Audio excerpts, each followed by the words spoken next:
Today we're going to talk about the 9 biggest business failures that we've had, why they failed, and what we learned from them. Number 1 is my house. I didn't buy a house even though I was planning to, and this is kind of how we thought about it. Basically, I was making a decent amount of money at the time, and we thought this was the best place to put the cash. We basically got through the entire process of buying the house. Like, I had signed, they were building it, and unfortunately, I got laid off. So I was not able to buy that house, and that was definitely a failure.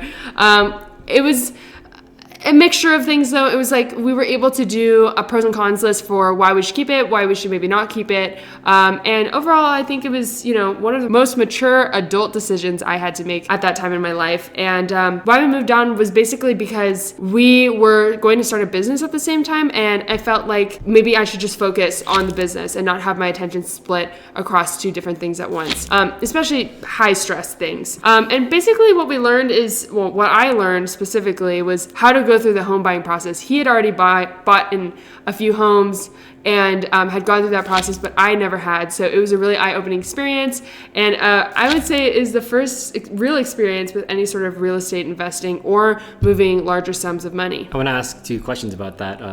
How did you feel about the time you had to send over your earnest money deposit? Like, that must have been one of your biggest transactions, right? Yeah, that was at the time. I was definitely a little scared because they just give you that little confirmation window, and I was like, oh, I hope that actually went to the right place. So yeah, it was a exciting and also scary moment. And it must have been really hard to give up the house when we saw it being built. Like, we were going to the place to see it. Oh yeah, it was totally depressing, honestly. I was super excited for it, and I had already told some family about it, so it was kind of heartbreaking to have to tell them that I wasn't going to go through with it. And I think in hindsight, I probably would have waited a little bit longer to tell them.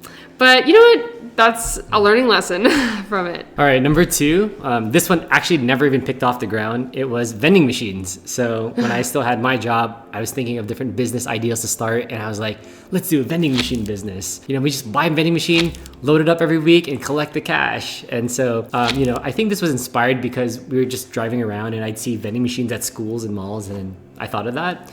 We didn't try it. I think the furthest I got was just watching YouTube videos on how that business model worked. And I think that's why it failed. It was kind of just a concept, no action taken, right? And I think some main criteria why I didn't try to pursue it is, 1, I realized that it wouldn't be fully remote, right? At least in the beginning, I would want to be the one restocking the inventory, collecting the cash. It requires inventory, yes, and a lot of capital as what I was thinking at the time. Anyway, so what I learned from there is that I think passive income can come from other ways, not things that are in person. And it really doesn't mean anything until you take action. Number 3 is Lemon Lou. So this was our first kind of real joint venture that we ever took. Basically, it spurred from our trip to Italy. We saw this little cart that these women were scooping out this kind of, it looks like slushy almost, but it's lemon flavored. And we were really inspired in that moment to, maybe bring that back to Las Vegas because it is so hot here. And then essentially what we thought was when we bring it to Las Vegas, we would actually sell it at farmers markets and things like that. We actually got through the process of designing a very simple logo. We found a recipe, we made the recipe, and we bought all of the lemons, the sugar, the squeezer, and we actually were looking into buying a slushie machine. But can you talk a little bit about who we our first resource, I suppose, in this journey? That was also a good thing because we actually do the same thing now where we kind of look for guidance along the way. And I thought of my friend Dre. Shout out Dre. Shout out to the Sip Sip Squad. They have these innovative fusion of Filipino American juices. Yeah. Anyway, so we called him and spoke to him for an hour or so about how he came up with the ideal, how they do production, how they do marketing, blah, blah, blah. So I think that was one of our first kind of experience consulting with another business owner. Yeah, and that was a really interesting kind of first trial because, it never really got off the ground, but it was our first real foray into ideally kind of trying to build a business. And, I don't think it was a total failure because it was the first try. But I do think some of the things that discouraged us was the idea of a food license, doing the application for the farmer's market, basically all the bureaucracy of like setting it up. We weren't ready for that at that moment. And I just don't think we wanted to be like outdoors scooping, limoncello into cups in the heat of Las Vegas. So like we said, it's just not remote. It was food, which is not something that we're familiar with, and just not really aligned with our goals. But I think we learned a thing or two about, getting a business off the ground and what that really took. All right, number 4 was Amazon influencer, which is still kind of going or not. So we thought about this because it was very remote. It seemed in theory fully remote, and we got a recommendation from, I believe, was it Thomas? Yeah. Shout out again to Thomas. We tried this. We tried to get in. We made a ton of videos. I think we're making like 3 videos each a day. Yeah. But they're like 30-second videos. Yeah. And so I don't know, probably over 100 small 30-second videos. Yeah. We applied, and in order to apply, you need to connect like a social media account, and none of our accounts were like popular enough. So we made a fake Instagram account and tried to get in through that way, but it didn't work. Yeah. What we eventually ended up doing was using like another social media account that did work. Yeah. And even when you get approved to get in, then you have to submit 3 videos to see if you can get monetized or have on-site commissions. But we submitted those 3 tries, didn't work out. So we're like, what the hell's going on? So that's where we hit the wall. We weren't approved for commissions, and we didn't think it was a full-time reliable business. So anyway, there's a lot of great learning experiences there. We realized that you could probably create a fake IG account. It was kind of our first introduction to like rapidly making content. Yeah. So it's like that analogy of like, it's better to do 100 photos than 1 good photo. Yeah. So we're kind of, going iteration really quickly. We also learned how to leverage our first executive assistant. So we basically had like a system, and then we gave it to our executive assistant so she could just upload and edit for us, so we didn't have to do that. And then we came up with a system of uploading videos and editing, which is now being shown in our YouTube channel. Yeah. Right? So it's kind of like a production line for video content. And I'd say this is probably one of the first times we've both been, aside from our social medias, getting in front of a camera. Yeah. And so kind of like, we could claim that this is the stepping stone to YouTube. Yeah, it was a very interesting process. All right, next up is the GK Ventures blog. So before GrowWise existed, which is our normal company now, we had this thing called GK Ventures. And basically, we kind of came up with this idea because we saw another influencer that I follow named Kara and Nate. They're a couple who does like travel vlogs and a lot of other really cool content. And they had a blog where they talked about, their travels, how much they were making per year, just getting a lot of different revenue streams from their blog and their social media channels, which we thought was really interesting. So we actually built a blog on WordPress. We started writing articles with ChatGPT. We didn't know anything about like search engine optimization at the time, so we were kind of going into it blind. And I think one of the reasons why this one failed was it just kept getting pushed down the priority line. This was about the time that we were starting GrowWise and really taking it seriously. So, the blog kind of fell to the wayside. But I think the main reason why it really didn't work was that we were doing it for the wrong reason and at the wrong time. We needed to be a little bit more focused on, why we're writing this blog in the first place and what the actual end goal of it was. And then, of course, with it coinciding with the new business, it just wasn't a good time. But we did learn more about affiliates, which was really interesting. We learned a lot more about, building a blog, building a website. And I think it really made us understand better, like our team, our production line, and like how things basically get dropped. So that one was interesting. And I think we might revisit that maybe in the future, but at the time it just didn't really work out. If you're still watching, thanks for sticking through. Drop the 100 emoji in the comments if you're still watching. And now we're moving on to, I don't know, this is 6, 7, I don't know. This is our faceless and automated YouTube channel, FYI AI. Feel free to roll a screenshot of that. Yeah. But this was inspired by one of the homies, to be anonymous, I guess, but you know who you are. And he had this very unique ideal of, I don't know if it's unique, but he has like a faceless YouTube channel.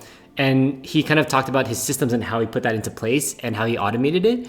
And we're like, wow, that's such a brilliant ideal, right? Like you just have a topic that people would go to over and over and just watch the full content, and you can just mass produce this.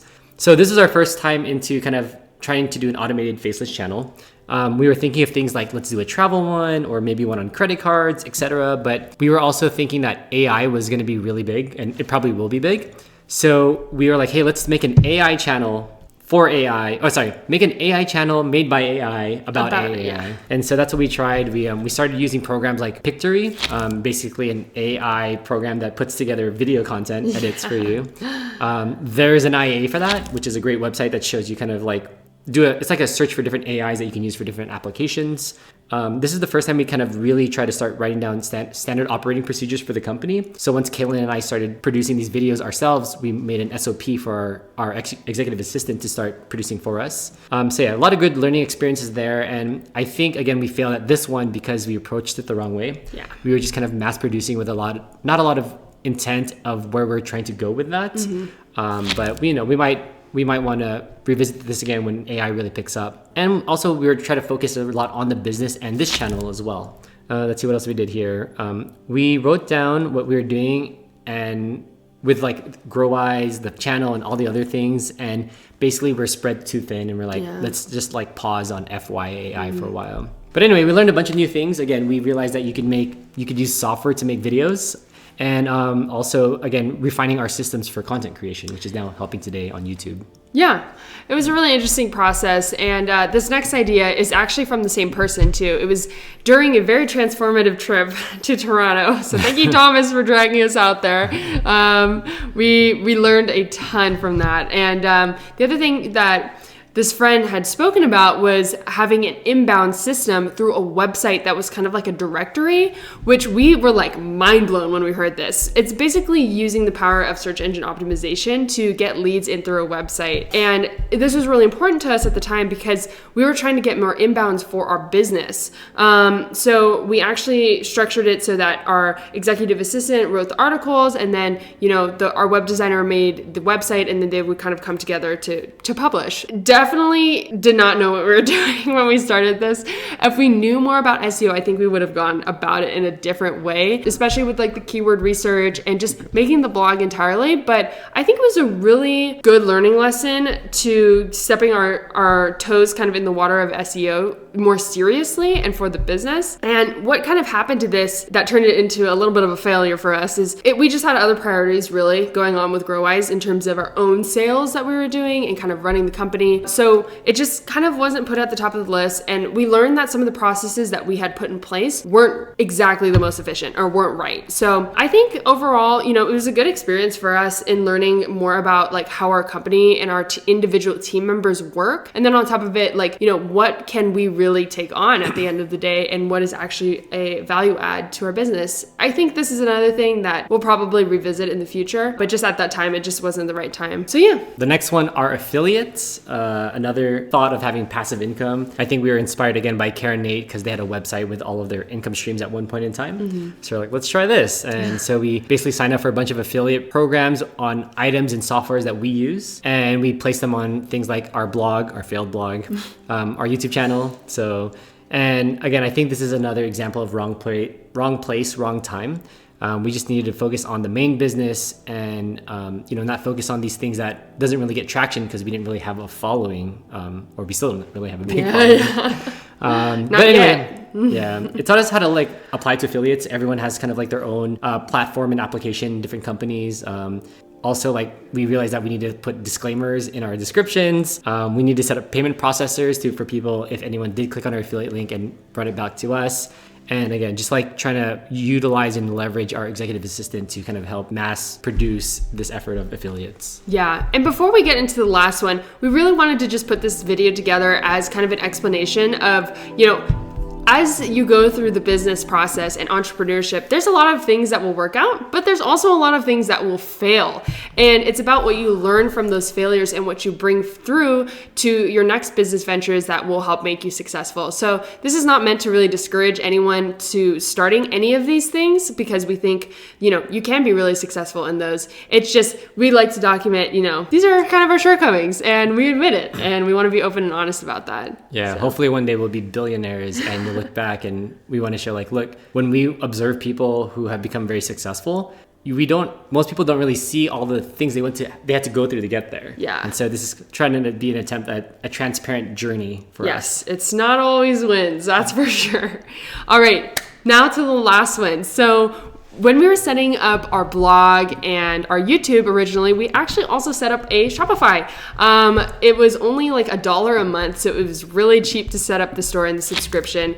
And we thought of it as another way to generate passive income potentially, build a brand. Again, this is kind of inspired through Kara and Nate and through the other affiliate work that we'd been doing with the blog and with some of these other sources. So we tried it. We tried it for 3 months. We did the $1 thing, and we basically set up one product a day. We would like make a little t-shirt, make a little hat or whatever. And I think something we didn't realize that we needed before we started all of this is a following, attention. Essentially eyeballs looking at our store, and we didn't have anyone looking at our store except for us. So, of course we didn't sell anything, but I think it was really interesting to create products because we'd never really created a hard product before. And also setting up a store was really, really interesting. I think it was kind of like almost a woo into the future, because now we're focusing on e-commerce. So it really worked out. And then it also it allowed us to learn more about like price and product margins on items that, again, we were not really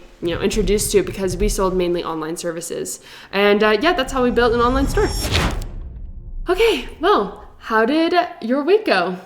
Well, our week, I think it was an emotional roller coaster. Yeah. I would say emotionally it was a net negative, but I think when you look back, it's probably not emotionally a net positive in a way. But anyway, basically what happened was we had a rough encounter with one of our current clients. Yeah. And so that was really demoralizing to us. But on the same day, we closed a new client. Closed our first e-commerce client. So yeah, that was really exciting. That was part of the whole pivot for 2024. And so hopefully it's a good start. We'll see how it goes. We're going to really try to delve into this client and do the best that we can to set up for the rest of the year. Yeah. How about you? How did the rest of the week go for you? It was a rough one. I'm not even gonna lie. I mean, I think it fits perfectly within this video because it shows like this journey is really not a straight line, and it's definitely not a straight line up. There were times where it felt terrible this week. I did not want to go forward, but I think we just kept trying our best, and that's all you can really do. So I think it was a good learning lesson for us this week, and it kind of built our skin up a little bit more. So I think something we learned, which we haven't really done recently, but late last year we started doing tennis. Yeah. I'd say like 2 or 3 times a day we'd go to the park and hit balls, and it helps us kind of like relieve some stress. So that day when we or sometime today we actually, even though it was cold outside, we just wrapped up and we hit some tennis balls, and that kind of helped a little bit. That was fun. And one thing I wanted to bring up is I always like keeping track of this, but I'm big about trying to make 7 hours every day. And I'm proud to say that other than today, because we're still going through today, I think we've hit on average 7 hours per day. I think so. Ooh. Yeah, 7 hours per day. So we're looking at his screen right now, and it basically has a bar graph with all the hours, and it's a pretty straight line. So it was Tuesday was a rough day, so we were like at 6 hours and 23 minutes. But on Monday we overshot by 45 minutes. So yes, kind of balances out. But all right, it was a rough week, but we're gonna get through it, and everything is gonna be okay. I feel it. It's gonna be all right. All right, sounds good. Good job, baby. All right, good job to you. All right.